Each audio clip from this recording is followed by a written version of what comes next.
today I'm going to share with you some additional considerations as you add to your prompted house rules. You ready? Let's get started.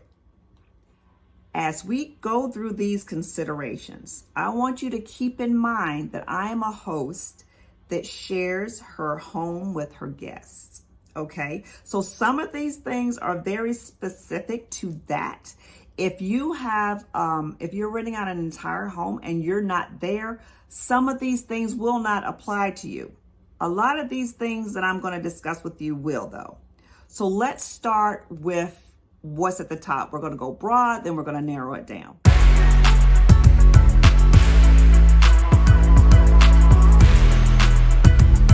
As it pertains to safety, top of mind for me is avoid a fire at all costs. So I added to my house rules, no open flames. That covers so much, and it gives me peace of mind just having that listed as a house rule. Now, I understand that people enjoy burning candles. They do. But an unattended burning candle is problematic for me. So that gives me peace of mind just knowing that in my house rules, I have added no open flames. I do offer the battery operated candles, though, for people that want that kind of ambiance that candles bring. The number 2 safety item for me is I like to know who's coming and going in my house. That's fair, right? Now we have our guest rooms, and I don't know how your rooms are set up, but my guest rooms are set up to accept one guest.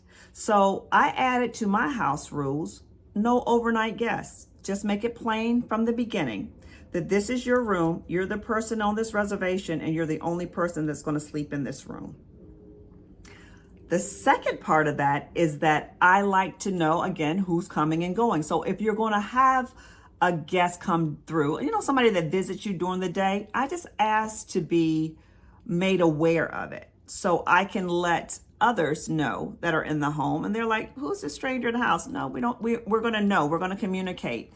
And that just keeps a happy home. So the third item under safety is lock the door behind you.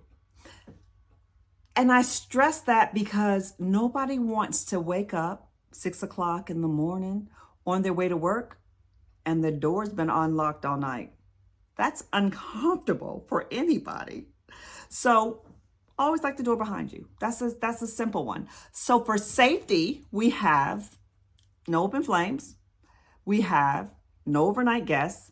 Let me know if you're going to have guests, and lock the door behind you. That's pretty simple, right? Okay, so let's move on to cleanliness. Why not? As we talk about cleanliness, the number 1 item for me is clean common areas after you use them. This happens like in a shared home particularly. It can look a lot of different ways. Like I may host 2 guests, 1 long-term guest, 1 short-term guest. It doesn't matter if you're there for 1 day or if you're there for 30 days. It's always going to be your responsibility to clean that kitchen after you finish using it. Clean the bathroom after you finish using it, because that's the only way that this works. So if you have a listing, or you have listings where multiple people are sharing common spaces, it's important that you set that standard going in. The funny thing about the cleanliness piece is that you're going to have to say this multiple times. It needs to be in your house rules, but as you do your initial arrival information, as you share that information, make sure you add. It's very important, because this is what keeps an Airbnb successful, particularly when you're sharing your home with multiple guests. It's important that everyone is on board with picking up after themselves. Now, I'm just talking about shared areas. I'm particularly concerned about the bathroom and the kitchen, and like keeping like personal items, keeping them in your room. Now, I don't know. I don't have a huge house, so it's important that nobody's tripping over someone else's things, and that if someone's ready to cook dinner, that kitchen is ready to go. If a guest can't use it, take it out of his space, okay? That's primarily in their rooms. However, there are some things in common spaces that you don't want guests to access. So you have to state that, or, make that plain. I don't know. It could be, okay, prime example. I have not written this. Probably should. But I have a fireplace in the living room. Beautiful fireplace. It's not this. It's not this. It's a stone fireplace. And unless you know how to use a fireplace, don't do it. I have had people, and it goes under the safety thing too. Oh, ooh. Okay, anyway, that could be in both places. But I have had people come in and light a fire and never used a fireplace before. What are we doing? You don't know to open the flue. If you don't know to open the flue, now you set off every alarm in the house. And so this is problematic. So it's some things you cannot move out of a guest space or space that guests have access to. So you have to make that plain. Do not use this fireplace if you don't want them to use it. You have to make it plain. That's your right. If you don't list it as an amenity and you have one in your house, put in your house rule, the fireplace is off limits. And that will go for any other thing that you do not want your guests to access. See, that's a short list. Access is a short list. So the fourth category goes to inconveniences. This is actually something I've recently added because I've had 3 situations, I say in the past 6 months, that have occurred that was a little problematic for me. Lost keys. Now, the bedroom doors have key locks. If you leave with the key, that's a problem. It's a problem because it's an added cost. I have to go get a key made. I got to take the time to go get a key made, and it's an inconvenience. If I'm cleaning the room up, preparing for a very quick turnover, and I look and I realize that I don't have the key to the room. So I do not have this in particular in my house rules. However, I do have it as a part of my checkout process. Leave the key on the dresser, okay? But you can add that to your house rules too, but just make sure it's somewhere. If it's not gonna be, it needs to be in your checkout process for sure. But if you wanna put a reminder, put it also in the house rules. Be sure to leave your key. Tell them what the fee is if they lose your key. So it's a lost key fee that could go in your house rules, but tell them to leave the key in the checkout procedure. Okay, that's number one of around inconvenience. Number 2, when you leave, make sure you tell the guests to make sure that they remove your address from any company from which they have delivered something to this house for this guest. Now, this rule has come up because I hosted a guest last year, maybe 2 years ago, who received 3 Amazon packages because she still had my address as one of her delivery addresses. So that's problematic for me, trying to get a package to you. That's an inconvenience. That is a hassle. So let's just say, and I'll share with you how I worded it, but in essence, it's like, if you need me to deliver a package, if a package for you arrives, I'm gonna do one of 2 things. I'm gonna return it to sender. Number 2, or I'm gonna charge you $50 plus shipping and handling to get it to you. Okay, so it's just that simple. Now the problem with Amazon packages is that who are you going to return? Where am I going to? Either way, I got to return it to somebody. You know what I'm saying? So what am I going to do? I'm going to take it to the nearest Whole Foods.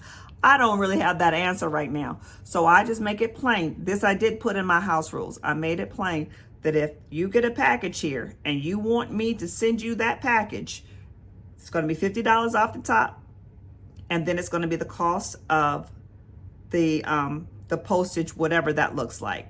Now, very important one, because sometimes we do have long-term guests. Most of the guests that I host are in my home 30 days or more. Do not change your address to the address of this listing. Don't do it. I had a guest stay with me for a week, and I don't know why she called the postal service and told them that this was her address.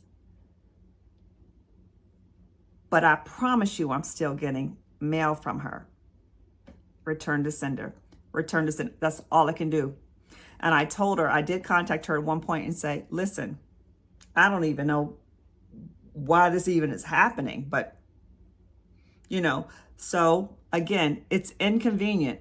Cover that, because it will happen if you don't. Make it plain. You want to spell out the things that you do not want to happen. Now, the next thing we're going to talk about is communication. And this is going to cover just about everything else.